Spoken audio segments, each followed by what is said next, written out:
बिस्मिल्लाहिर्रहमानिर्रहीम। अस्सलामुअलैकुम रहमतुल्लाहि वबरकातुहू। लाखों करोड़ों दरूद सलाम नबी करीम सल्लल्लाहु अलैहि वसल्लम पर और आपकी आल पर। हम बेटा शेर मोहम्मद चौधरी साहब की किताब इंट्रोडक्शन टू स्टैटिस्टिकल थ्योरी में चैप्टर 7 रैंडम वेरिएबल्स की एक्सरसाइज सॉल्व कर रहे हैं। आज हमारा क्वेश्चन है 7.9।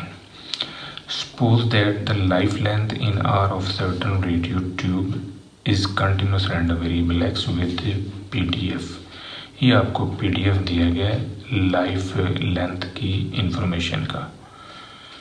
पहला क्वेश्चन है what is the probability tube will last less than 200 hours, कि ट्यूब जो है ना वो 200 घंटों तक चलती है। इफ़ अगर it is known tube is still functioning after 150 hour of service, ये कंडीशन है। तो कंडीशन ये है कि ट्यूब जो है ना वो 150 घंटों के बाद भी चल रही है। इसका मतलब है कि इवेंट ए आपने ऊपर वाली जो स्टेटमेंट है इसको लिया और इवेंट बी जो है वो आपने इसको लिया। अब यहाँ पर जो इवेंट ए है वो आपने मालूम करना है on the basis of event B या on the condition of event B. अब इवेंट ए जो है, इवेंट ए आपके पास है कि ट्यूब जो है ना वो 200 घंटों तक चलती है, और इवेंट बी है ट्यूब 150 घंटों के बाद भी चल रही है। अब यहाँ पर आपने प्रोबेबिलिटी ऑफ ए मालूम करना है with the condition of B. तो कंडीशनल प्रोबेबिलिटी में इन दोनों का जो जॉइंट पार्ट है वो ऊपर आएगा और नीचे प्रोबेबिलिटी ऑफ बी। अब ये दोनों प्रोबेबिलिटीज़ हम निकाल के इस फार्मूले के अंदर रख देंगे तो ये हमारा आंसर होगा।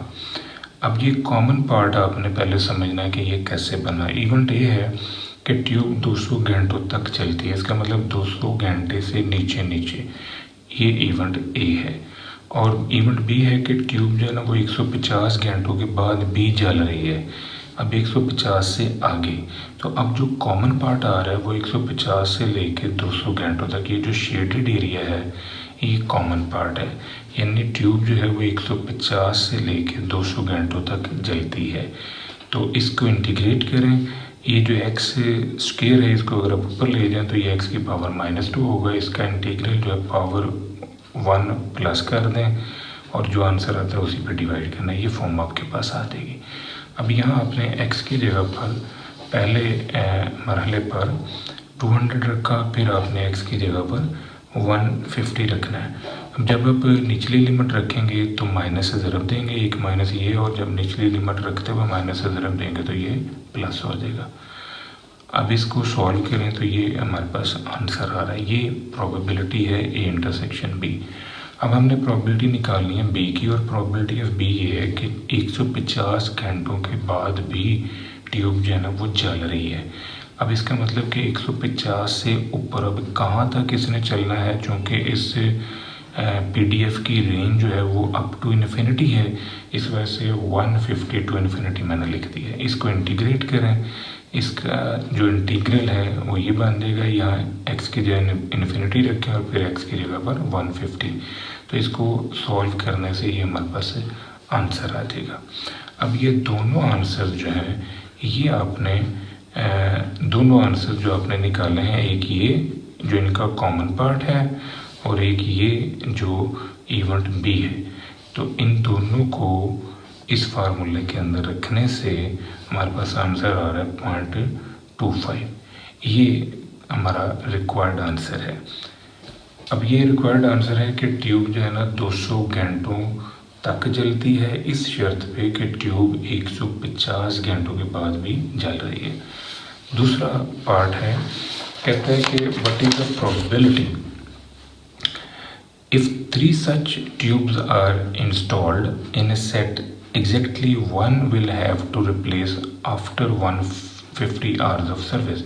कहता है अगर 3 ऐसी ट्यूबों को हम इंस्टॉल करें तो क्या प्रोबेबिलिटी है उन 3 में से एक जो है वो 150 घंटों के बाद ख़राब हो जाएगी और उसे हम रिप्लेस करेंगे। अब जो ऊपर वाली प्रोबेबिलिटी आपने निकाली थी वो प्रोबेबिलिटी है कि ट्यूब 150 घंटों घंटों के बाद भी चल रही है, यानी ट्यूब ठीक है। अब ये ठीक की प्रॉबिलिटी आपने निकाली थी 0.25, तो 0.25 को आप लिखोगे 1/4। अब यहाँ पर जो प्रॉबिलिटी मांगी जा रही है वो मांगी जा रही है कि ट्यूब ख़राब हो गई है। तो अगर ख़राब हो गई है तो जो गुड की प्रॉबिलिटी है 1/4, उसे आप 1 में से माइनस कर दें, तो वो फिर जो प्रॉबिलिटी आ रही है वो ट्यूब ख़राब की प्रॉबिलिटी होगी।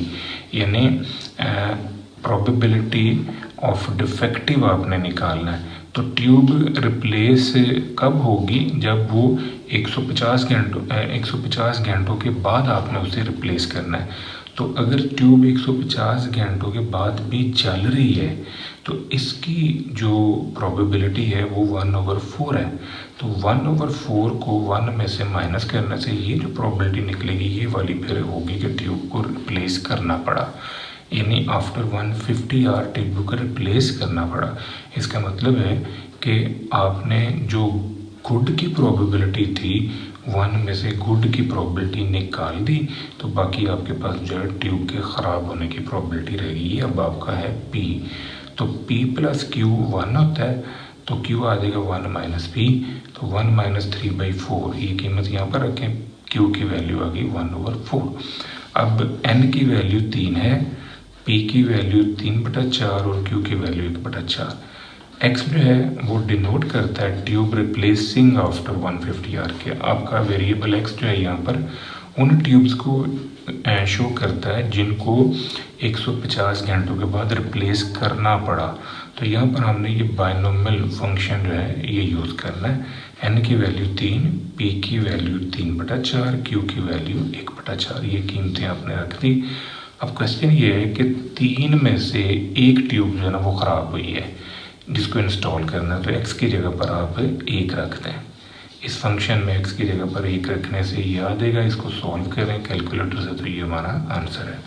इसके बाद तीसरा पार्ट है, कहता है what is the maximum number of tube that may be inserted into a set so that there is probability 0.5 that after 150 are the service all of them are still functioning.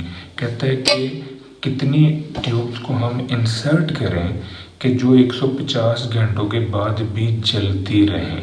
अब आपने n निकालना है, यानी वो number of tubes मालूम करनी है जो 150 घंटों के बाद भी चल रही हैं। तो 150 घंटों के बाद भी जो ट्यूब चल रही हैं, पहले तो हम प्रोबेबिलिटी निकालेंगे 150 घंटों के बाद ट्यूब के जलने की 150 से लेके इन्फिनिट तक, यानी आफ्टर 150 आवर भी ट्यूब जल रही है। तो ये जो प्रोबेबिलिटी है ये हमारे पास आई है 2/3। ये हमने ए पार्ट के अंदर ही सॉल्व की है। अब वो कहता है कि कितनी ऐसी ट्यूबें हैं जो 150 घंटों के बाद भी चल रही हैं और उसकी प्रोबेबिलिटी 0.5 है। अब इस स्टेटमेंट को आपने इस फॉर्म में लिखा। ये है 2/3 के ट्यूब्स 150 घंटों के बाद भी चल रही हैं। अब तादाद में कितनी हैं जिनकी प्रोबेबिलिटी 0.5 अन्य आपने मालूम करना है। तो इसके ऊपर आप बेटा लॉग लें, इसका लॉग ले लें ऑन बोथ साइड। ये लॉग की प्रॉपर्टी है, जो पावर होती है वो शुरू में आ जाती है। तो ये जो लॉग है इसको इस लॉग के नीचे शिफ्ट कर लें, इसको कैलकुलेटर से आप सॉल्व करें। ये आ रहा है 1.7095। तो इसे राउंड ऑफ कर लें क्योंकि यहाँ ट्यूबों की तादाद की बात हो रही है। तो ट्यूबों की जो तादाद है वो इशारिया में नहीं आ सकती, यानी ट्यूब कंसिडर होगी पूरी 1 2 3 4। तो इसको आपने राउंड ऑफ करके ये n = 2 जो है ये रख देना। नेक्स्ट क्वेश्चन है हमारा 7.10 का बी पार्ट। यहाँ पर आपको कुछ प्रोबेबिलिटीज़ दी हैं, यानी given the joint probability distribution of 2 random variable x and y, इनकी वैल्यूज़ दी हैं।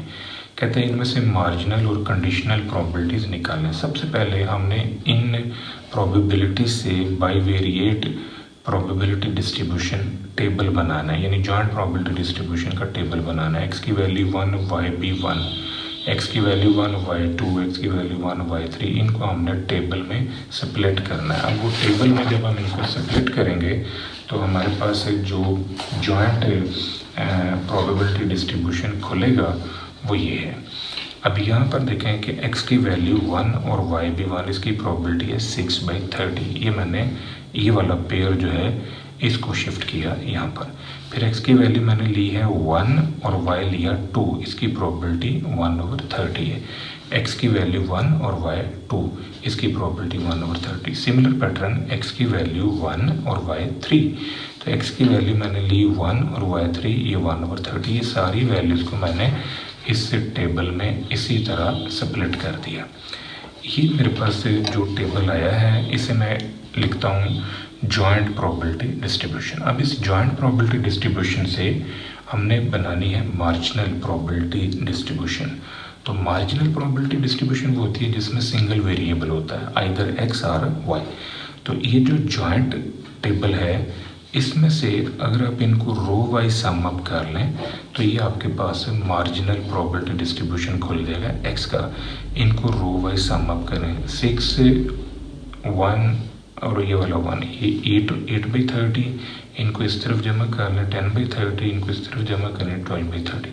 इनको इस साइड पर सम अप करके देखें, टोटल प्रोबेबिलिटी 1 है, यानी वो जो प्रोबेबिलिटी डिस्ट्रीब्यूशन की प्रॉपर्टीज़ हैं वो पूरी हो रही हैं। तमाम प्रोबेबिलिटीज़ पॉजिटिव हैं, तमाम प्रोबेबिलिटी 0 और 1 के दरमियान है, तमाम प्रोबेबिलिटीज़ का सम जो है वो 1 है। तो ये वाला x और इधर से ये gx, इनको इकट्ठा लिखा जाए तो ये मार्जिनल प्रोबेबिलिटी डिस्ट्रीब्यूशन है x का। अब आपने इनको बेटा कॉलम वाइज सम अप किया, इनको कॉलम वाइज सम अप करें तो ये आ रहा है 12/30। इनको कॉलम वाइज सम अप किया 10/30, इनको कॉलम वाइज सम अप किया 8/30।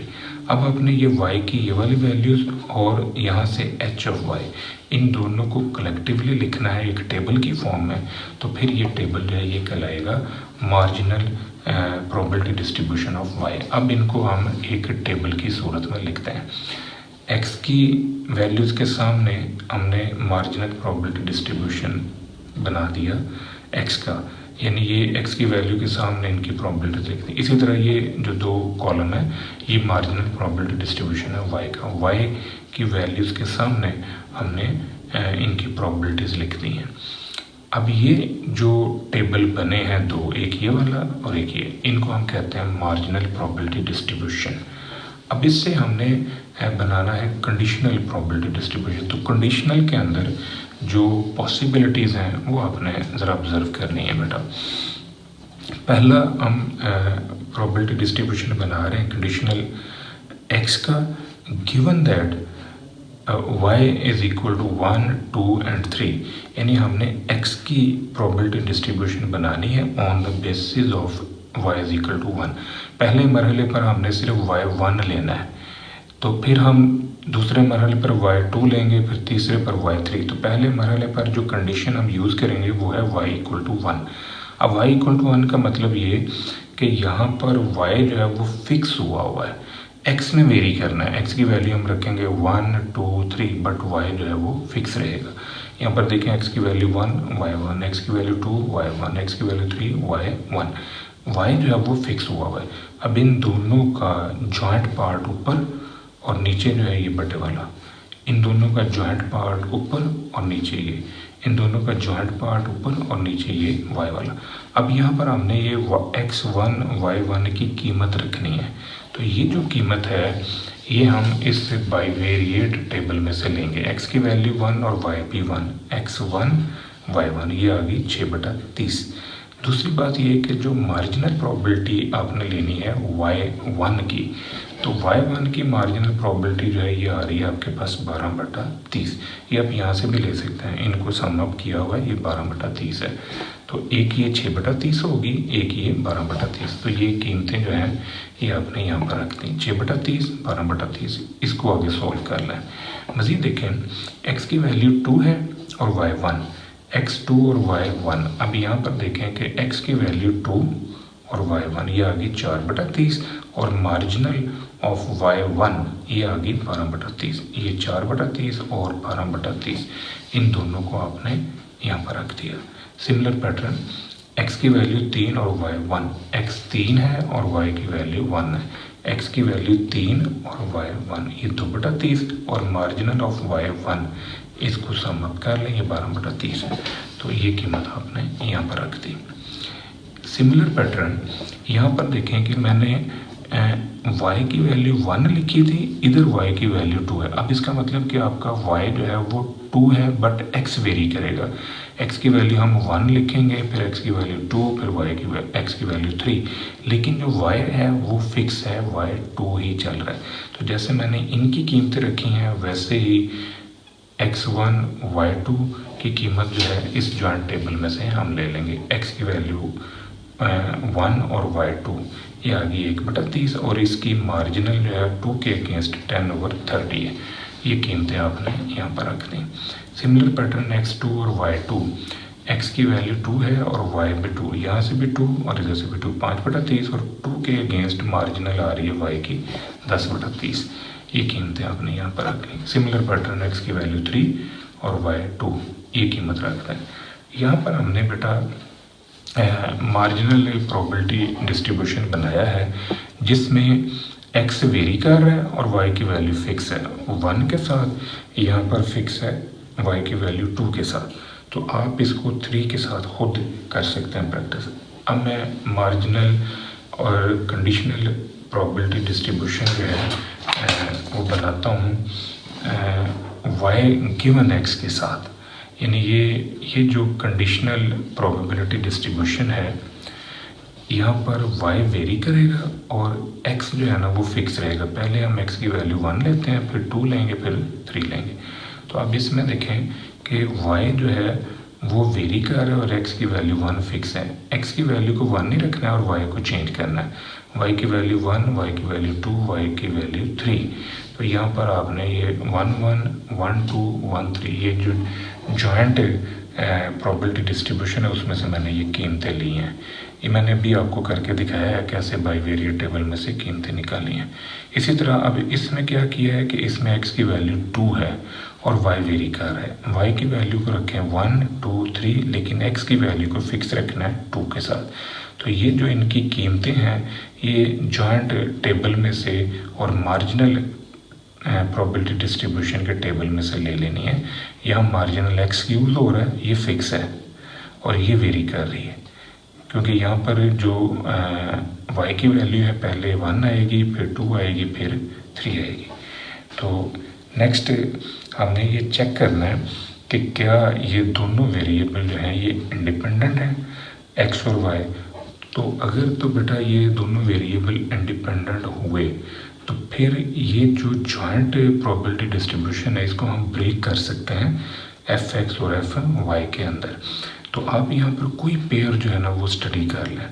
यानी मैंने यहाँ पर x की वैल्यू 2 और y भी 2 लिया है, यहाँ पर भी x की वैल्यू 2 रखे हैं, y की 2। तो ये आप 1 3 भी ले सकते हैं, 2 3 भी ले सकते हैं, 1 1 भी ले सकते हैं। 9 पॉसिबिलिटीज़ हैं बाई वेरिएट टेबल में पड़ी हुई, उनमें से किसी एक को आप चेक कर लें। अगर तो ये बराबर आ जाता है तो फिर इंडिपेंडेंट होंगे, और अगर ये बराबर नहीं आता तो फिर ये डिपेंडेंट है। अब हम x2 और y2 को ऑब्जर्व करते हैं। देखिए ये जो जॉइंट टेबल है यहाँ पर y की वैल्यू 2 और इधर से x की वैल्यू 2, x2 और y2 ये आ रहा है 5/30। ये जॉइंट है तो मार्जिनल में आएगा 10/30 और इस तरफ मार्जिनल से आएगा 10/30। ये मार्जिनल ऑफ x है और ये मार्जिनल ऑफ y, इन दोनों को अब यहाँ पर शिफ्ट करता है। अब ये दोनों साइड्स ना बराबर नहीं आ रही। अगर तो बराबर आ जाती तो फिर मैंने लिखा था कि ये दोनों वेरिएबल मेरे इंडिपेंडेंट है। तो अब चूंकि ये बराबर नहीं आया इस वजह से हम कह सकते हैं कि x और y जो है ये इंडिपेंडेंट नहीं है। नेक्स्ट क्वेश्चन है 7.11। अब 7.11 में आपको ये टेबल बना के दिया गया है। इस टेबल को आपने यूज़ करना है और एज इट इज़ जो चीज़ें आपने 7.10 में निकाली हैं वही सारी चीज़ें आपने 7.11 में निकालनी है। इनको इस तरफ जमा कर लें और इनको इस तरफ जमा कर लें, टोटल 1 होगा। आप ये जो 1/12 1/6 लिखा है इसको आप कैलकुलेटर से सॉल्व करके इशारिये में ले जाए तो ये और आसान हो जाएगा। उसकी वजह ये है कि डिवाइज़र सेम नहीं है, किसी में डिवाइज़र 12 है, किसी में 6 है, किसी में 5 है। तो जब डिवाइज़र सेम ना हो तो आप उसे पॉइंट में ले जा सकते हैं, ज़रा इजी कैलकुलेशन हो जाएगी। लेकिन ये ख्याल रखिएगा जब आप इसको पॉइंट में लेकर जाएंगे तो शारिये के बाद 4 डिजिट तक आप वैल्यूज़ यूज़ करें ताकि आपकी एक्यूरेसी जो है वो मेंटेन रहे। नेक्स्ट क्वेश्चन है हमारा 7.12। अब 7.12 में हमें ये फंक्शन दिया गया है, जॉइंट प्रोबेबिलिटी डिस्ट्रीब्यूशन दिया गया है, एक्स की वैल्यूज़ और वाई की वैल्यूज़। इसी तरह इस फंक्शन में एक्स की वैल्यूज़ एंड वाई की कहता है जी मार्जिनल प्रोबेबिलिटी फंक्शन निकालने एक्स का वाई का और फिर चेक करें कि क्या ये दोनों वेरिएबल इंडिपेंडेंट हैं या नहीं हैं। तो सबसे पहले तो हमने इनके मार्जिनल फंक्शन जो है वो मालूम करना है। तो आपके पास ये जो जॉइंट टेबल है उसको हम यूज़ करेंगे। ये पहला मैं सॉल्व कर रहा हूँ। जब हमने मार्जिनल ऑफ एक्स निकालना है तो हमने अपने जॉइंट फंक्शन में वाई की कीमत रख देनी है, यानी जॉइंट फंक्शन के अंदर वेरिएबल वाई की जगह पर उसकी लिमिट या उसकी वैल्यूज़ हम रख देंगे जो हमें दी गई हैं। तो ये जो जॉइंट फंक्शन है इसमें y की जगह पर 1 2 3 रख दें तो ये खुल जाएगा। इसमें अब आप एलसीएम ले लें तो इनका एलसीएम है 66, ये x + 2x + 3x है। इनको सॉल्व करें 6x/66, इनको ब्रेक करें x/11। ये हमारे पास मार्जिनल प्रोबेबिलिटी फंक्शन आ गया जो कि x का है। यहाँ पर अब x की कीमत रखें 2 4 5 तो इसकी प्रोबेबिलिटी खुल जाएगी, ये टेबल में आ जाएगा। ये जो x की कीमत रखने से हमारे पास ये g(x) खुल गया। यहाँ तक PMF है और इस PMF को इस्तेमाल करते हुए x की लिमिट पुट करनी है या x की वैल्यू पुट करनी है 2 4 5। x की जगह 2 फिर 4 फिर 5 रखने से ये प्रोबेबिलिटी बन गई। अब सिमिलर पैटर्न आपने बेटा मार्जिनल प्रोबेबिलिटी डिस्ट्रीब्यूशन बनाना है y का। तो मार्जिनल प्रोबेबिलिटी डिस्ट्रीब्यूशन जब आप y का बनाएंगे तो जो जॉइंट फंक्शन है यहाँ पर आप x की लिमिट रखोगे या x की वैल्यूज़ रखोगे। अब x की वैल्यूज़ हैं 2 4 5। तो यहाँ पर जो फंक्शन है जॉइंट इसमें x की जगह पर 2 4 5 रखें तो ये खुल जाएगा। 66 आप एलसीएम ले लें, इसको सॉल्व करें, ये 11y/66 है, इसको ब्रेक करें y/6 आ गया। ये आएगा मार्जिनल प्रोबेबिलिटी फंक्शन या मार्जिनल प्रोबेबिलिटी मैच फंक्शन, ये y का है। तो अब y की जगह पर अगर आप 1 2 3 रख दें तो ये आपके पास प्रोबेबिलिटी डिस्ट्रीब्यूशन यानी टेबल खुल जाएगा। यहाँ y की कीमत रखें 1 फिर 2 रखी फिर 3 रखी तो ये टेबल आ गया। अब हमने चेक करना है कि क्या हमारे जो दो वेरिएबल इस फंक्शन में इन्वॉल्व हैं क्या वो इंडिपेंडेंट है। अगर वो इंडिपेंडेंट होंगे तो उनको ब्रेक किया जा सकता है, यानी ये जो जॉइंट प्रोबेबिलिटी फंक्शन है इसको ब्रेक करके हम इस तरह लिख सकते हैं। तो g(x) हमारे पास आया x/11, g(h)(y) आया y/6। इनको मल्टीप्लाई करें तो ये आंसर इसके इक्वल आ रहा है। जब ये दोनों साइड्स इक्वल आ गई हैं तो फिर हम ये कह सकते हैं कि x और y इंडिपेंडेंट हैं। अब हमने जो दूसरा क्वेश्चन है उसको सॉल्व करना है। तो ये हमारे पास दूसरा जॉइंट PDF है, PMF है, क्योंकि ये डिस्क्रीट वेरिएबल है इस वजह से PDF हम नहीं कह सकते, इसे हम PMF कहेंगे, प्रोबेबिलिटी मैच फंक्शन। अब इसमें से मार्जिनल ऑफ x जब हम मालूम करेंगे तो यहाँ y की वैल्यूज़ रखेंगे। तो जॉइंट प्रोबेबिलिटी फंक्शन में हम ये y की वैल्यूज़ रख रहे हैं। यहाँ पर y की कीमत रखें 1 फिर y की जगह पर 2 तो ये आ गया। इसका एलसीएम ले लें, 30 जो है ये आपका एलसीएम होगा और उस एलसीएम को आप मज़ीद सॉल्व करें। ये x + 4x आ गया, ये 5x/30, इसको ब्रेक करें x/6। यहाँ पर अब आपने x की कीमत रखनी है, x की वैल्यू 1 2 3, x की जगह पर 1 रखें 2 रखें 3। ये आपके पास मार्जिनल प्रोबेबिलिटी डिस्ट्रीब्यूशन खुल गया x का। ये मार्जिनल प्रोबेबिलिटी फंक्शन है यानी मैच फंक्शन है x का। तो यहाँ x की वैल्यूज़ रखने से ये प्रोबेबिलिटी डिस्ट्रीब्यूशन बन गया। अब इसी तरह आपने मार्जिनल प्रोबेबिलिटी डिस्ट्रीब्यूशन जो है वो बेटा निकालना है वाई का। तो जब आप मार्जिनल प्रोबेबिलिटी डिस्ट्रीब्यूशन वाई का निकालेंगे तो यहाँ पर आपने एक्स की लिमिट जो है वो रखनी है या एक्स की वैल्यूज़ रखनी है। तो एक्स की वैल्यूज़ हमारे पास है 1 2 3। यहाँ पर एक्स की जगह 1 रखा, फिर 2 रखा, फिर 3 रख दिया। इसका एलसीएम ले लें 30, आपका एलसीएम आ गया। इनको सम अप करें, ये 6y² ओवर 30 है। तो 6y² ओवर 30 जो है इसको मज़ीद ब्रेक करें तो ये y² ओवर 5 है। अब यहाँ पर y की वैल्यूज़ रखें। y की वैल्यू रखनी है 1 और 2। 1 रखा, ये फॉर्म आ गई, 2 रखा, ये फॉर्म आ गई। ये आपके पास से प्रोबेबिलिटी डिस्ट्रीब्यूशन आ गया y का। तो अब हमने चेक करना है कि क्या ये इंडिपेंडेंट है x और y। अगर x और y इंडिपेंडेंट हुए तो फिर इस जॉइंट फंक्शन को हम ब्रेक कर सकते हैं gx और hy में। gx आपने निकाला है x/6 और hy आपने निकाला है y²/5। इनको मल्टीप्लाई करके देखें, ये जॉइंट फंक्शन आपका बन रहा है, लेफ्ट साइड राइट के इक्वल आ गई है। तो हम ये कह सकते हैं कि बोथ वेरिएबल आर इंडिपेंडेंट। अब हमने कंडीशनल प्रोबेबिलिटी फंक्शन जो है वो मालूम करना है y ओवर x। तो y ओवर x जो है, x जो है ये कंडीशन है, इनका जॉइंट पार्ट ऊपर और नीचे जो है कंडीशन fx। ये जो जॉइंट फंक्शन है इसकी वैल्यू और fx की वैल्यू ये आपने निकाली हुई है gx के अंदर। तो gx और fx एक ही है, x ओवर 6। इसको सॉल्व करें, ये y²/6 5 आ गया। Similar pattern x over y की कंडीशन है, तो ऊपर इनका जॉइंट फंक्शन, नीचे प्रोबेबिलिटी ऑफ y या प्रोबेबिलिटी फंक्शन ऑफ y को हम fy को हम hy भी कह सकते हैं क्योंकि हमने यहाँ पर hy बनाया हुआ है।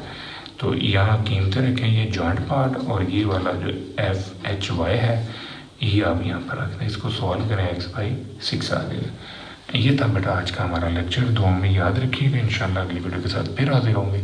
फ़ी अमान अल्लाह।